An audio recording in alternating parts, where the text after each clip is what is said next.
Hello, everyone, and welcome to another episode of Super Black. We are your hosts, Carl. And Daniel. And today we're going to be talking about something very near and dear to both our hearts, Dan's upcoming book, The Carnival Prince in When the Robber Calls. Yes, buddy. So Yes. I wanted to take some time to give you a spotlight and figure out kind of the ins and outs of your book and how you came up with the idea. So let's to just kick it off. When did you come up with the idea for this book?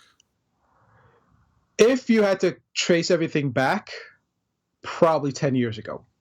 Like it's been the concept has been floating around in my head for a very long time, just bits and pieces. And it didn't really come together until about 4 or 5 years ago. I had hit a point where I wasn't feeling fulfilled in my artistic life anymore. So I had to take a step back. So literally one night, I'm sitting in my office, and I have this blackboard wall that I just write down goals and aspirations on, just to kind of keep focused on where I want to be. So I just erased that wall and started writing things down. Like, okay, what have I been working on for the past few years? Like, how are these things interconnected? And I started realizing that I have been doing series of paintings based on Kitty's Carnival. That's like Trinidad tradition. There's regular carnival, big old carnival, and then a week beforehand they do what they call Kitty's Carnival, where the kids get to dress up in costume. And at one point, I always thought that aspect was better than the actual people's carnival, like the grown-ups carnival, because it seemed like the kids' costumes were a little more creative. So it gave me a better chance to expand on my ideas through Kitty's carnival costumes. And so I started looking at this and Trinidad folklore and how a lot of my work revolved around that as well. It's like, how can I combine these two things? And from there was born the idea for the Carnival Prince.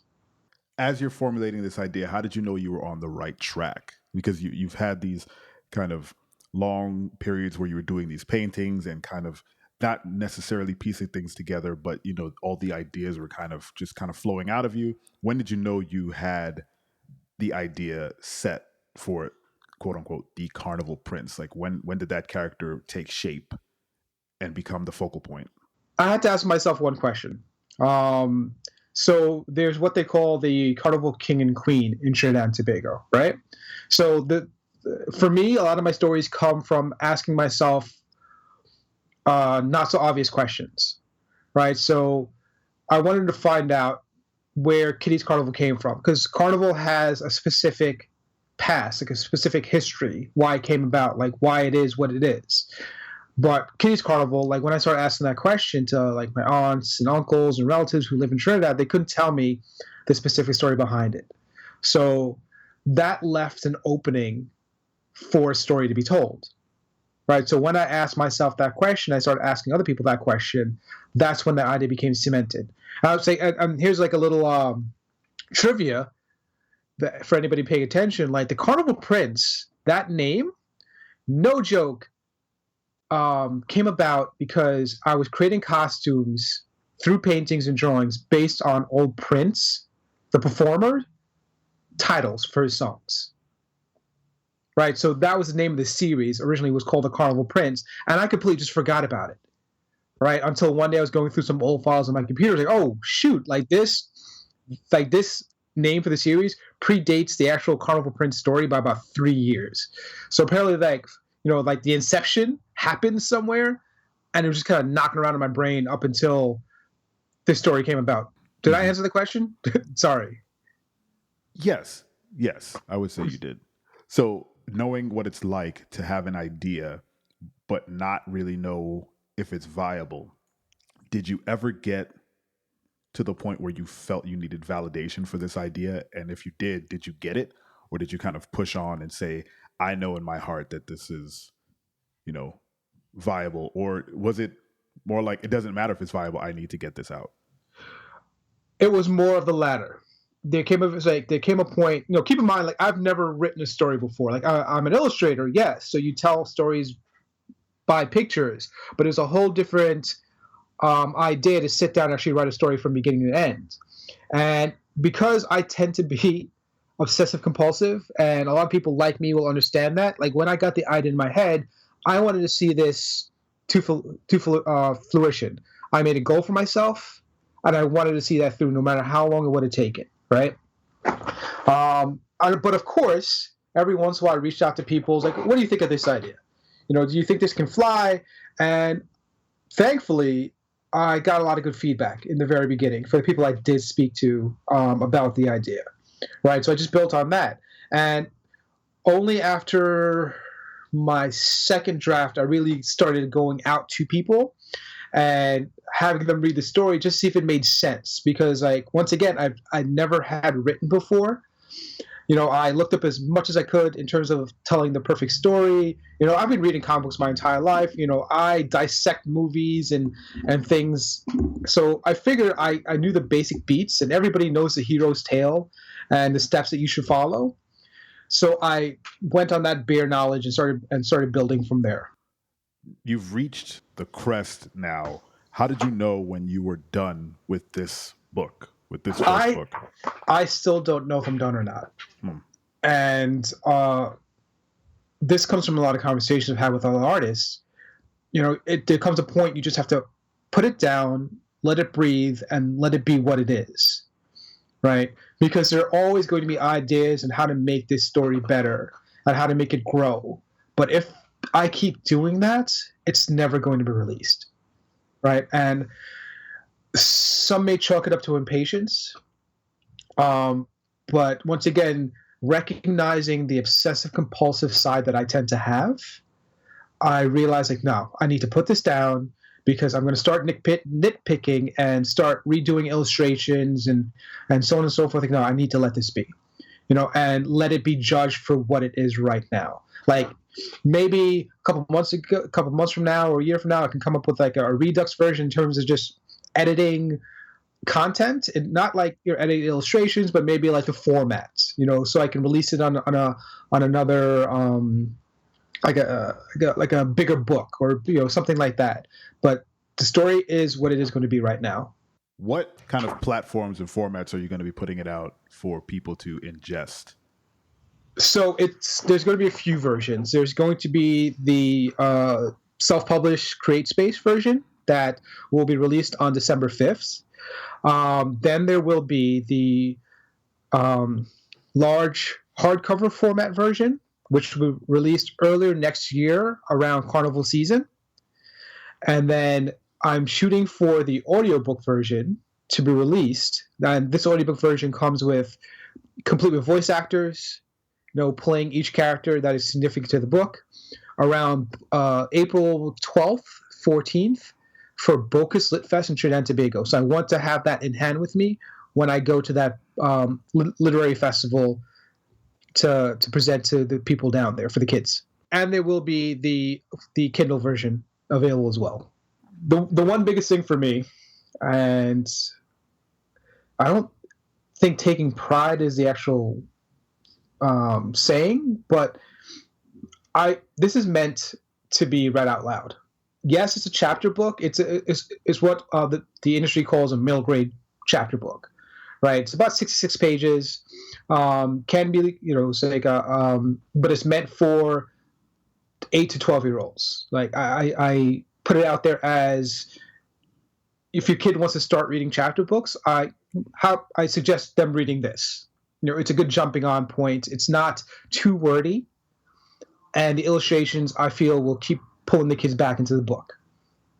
It's like the entire book is wall-to-wall illustrations. Yeah, they're all gorgeously illustrated, very nice colors, very engaging. I've seen the book. I've seen the pages. They're all pretty gorgeous.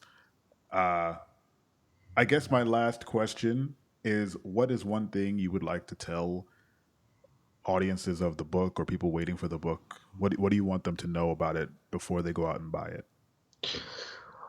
Understand that this has very much been a labor of love for me. I created this character originally because I saw myself in it, and I think a lot of writers and artists tend to do the same thing, but it grew to something more than that. And this is telling a story about a child that on the inside is very nervous about the world around him. It's like tends to be very anxious, like tends to stick to what he knows. But when challenged, he's able to step up and actually take charge and not be violent, not be a bully, but be clever to solve his problems. Use his smarts, use his intelligence, and use his creativity.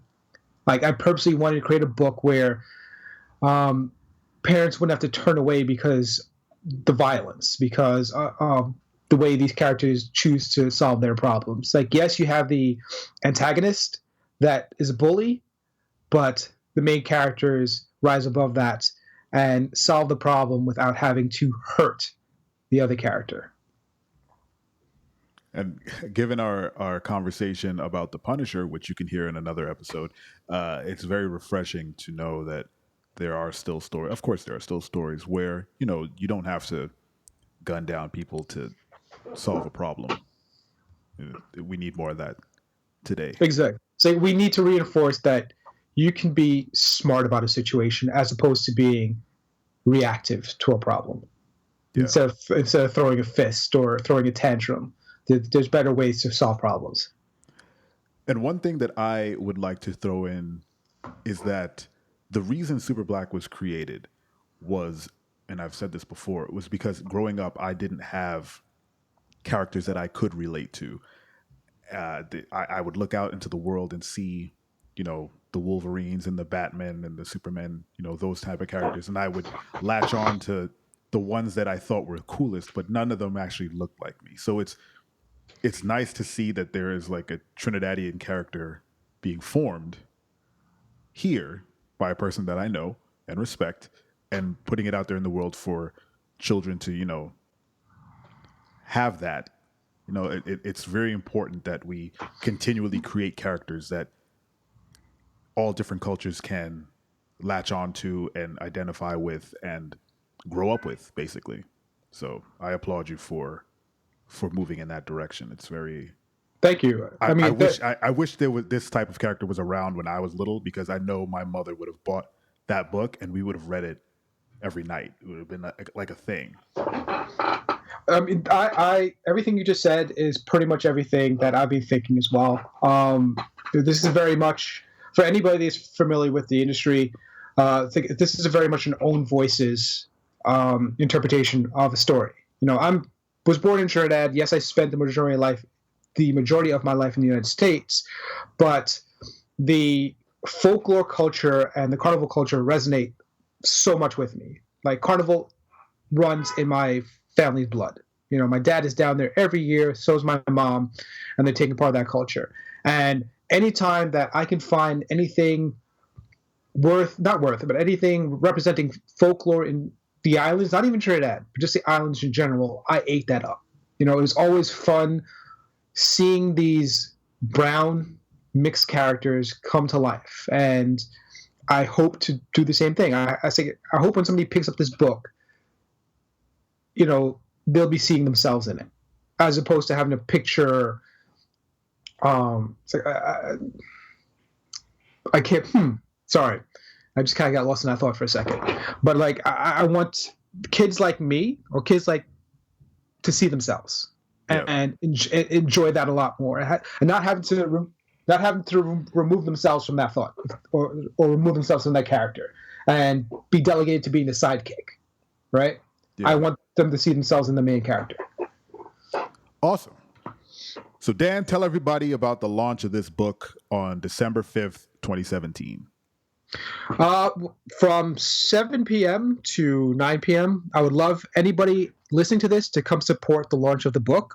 It's going to be held in East Harlem at the CCC-ADI, CADI for short.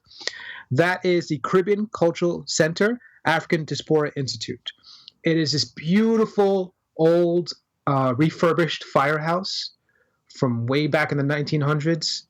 And the space they have turned this into is absolutely beautiful. It just resonates Caribbean culture. Like you walk in there and it just smells of what you think the Caribbean smells like. Like you just get this warm feeling walking in there, especially if you can connect to that culture, right? And even if you don't want to come support me, come support the institute, because they do wonderful things.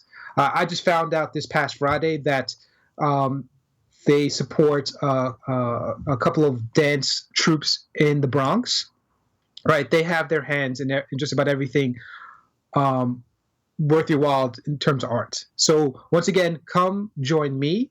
There'll be a live reading, there'll be a signing, there'll be fun things for the kids. Come support. If you love work like this, please come support. Get out there, guys. Go visit, get the launch, get the book, enjoy some Caribbean culture, bring it home and show your kids.